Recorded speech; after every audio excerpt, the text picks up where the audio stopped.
Have you ever wondered who will deliver your pizza, care for your grandparents, or invent the next big thing? The answer is simple: people. But America is quietly running into a people problem. It's not about immigration or borders, it's about babies, or more accurately, the lack of them. The number of babies born each year is a silent engine that powers everything from our economy to our social safety nets. Fewer babies means fewer workers, taxpayers, and innovators in the future. Our social programs like Social Security and Medicare depend on a steady stream of young workers. For most of modern history, the U.S. birth rate hovered around the replacement rate, about 2.1 children per woman. But now that engine is sputtering. Birth rates have dropped to historic lows. The consequences aren't immediate, but they're real. Fewer workers, a smaller military, emptier schools, and a strained healthcare system. This isn't a distant problem, it's already reshaping our world. Understanding this demographic shift is the first step to finding solutions. The story of America's future starts with this quiet crisis. So, what's really happening with our birth rate? Let's find out. Let's rewind to the 1950s, the baby boom era. The U.S. fertility rate peaked at 3.7 children per woman in 1957. Boomers shaped American life for decades, but the boom faded fast. The birth control pill, more women in the workforce, and changing attitudes caused a sharp drop. By the late 1970s, the rate hit a record low, then stabilized near the replacement rate for years. America seemed exceptional. Our birth rate stayed higher than most wealthy countries. But after the 2008 Great Recession, things changed. Young people delayed having kids, and the birth rate kept falling. Today, the U.S. fertility rate is about 1.6, well below replacement and the lowest in our history. That's 800,000 fewer babies born each year compared to 2007, even as the population grows. This isn't a temporary dip, it's a long-term shift. Fewer babies now means fewer workers, taxpayers, and caregivers in the future. The American exception is over. We're facing the same demographic challenges as Europe and East Asia. The effects are just beginning to ripple outward. This is a massive shift hiding in plain sight. The question is, what happens next? Let's look at the consequences.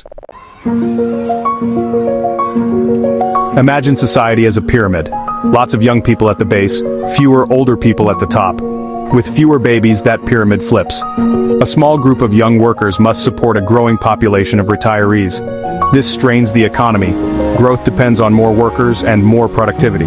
Social Security and Medicare rely on today's workers funding today's retirees. When there are fewer workers, the math breaks down. To keep these programs afloat, we'd need higher taxes, reduced benefits, or a higher retirement age, none of which are popular.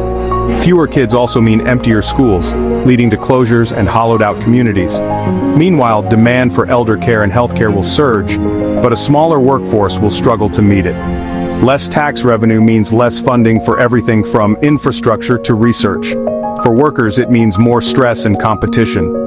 Fewer young people can also mean less innovation and energy. A society with fewer children risks stagnation, focused on the past, not the future. The challenge is clear. Fewer helping hands, more people needing help. So why aren't people having kids? Why are Americans having fewer children? The answer: uncertainty. The cost of raising a child is sky high, over $300,000 before college. Childcare is expensive and paid family leave is rare. Housing is unaffordable for many, and stable jobs are harder to find. Add in climate anxiety and worries about the future, and starting a family feels riskier than ever. For many, having fewer kids isn't just a choice, it's a rational response to tough realities. Other countries have faced low birth rates and tried solutions we can learn from. France, Sweden, and Norway make parenting easier with subsidized childcare, paid parental leave, and direct support for families.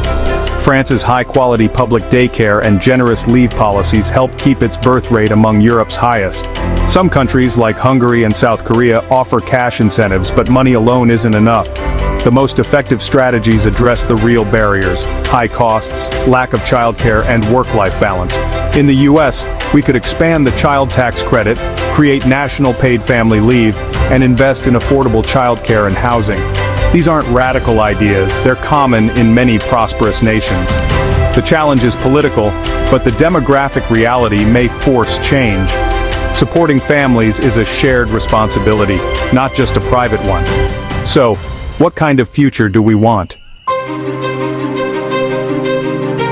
This isn't just about numbers. It's about the kind of country we want to be. Do we want a dynamic, growing society, or are we content with slow decline?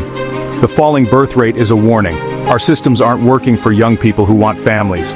We can't turn back time, but we can make choices now that shape the future. Children are a public good, the future workers, leaders, and caretakers of our society. We've seen what works elsewhere. We have the resources and creativity to build a more family-friendly America. The real question is, do we have the will? This is a challenge for all of us, not just policymakers. How can we make it easier to raise the next generation? The answer we choose will define the America our children inherit.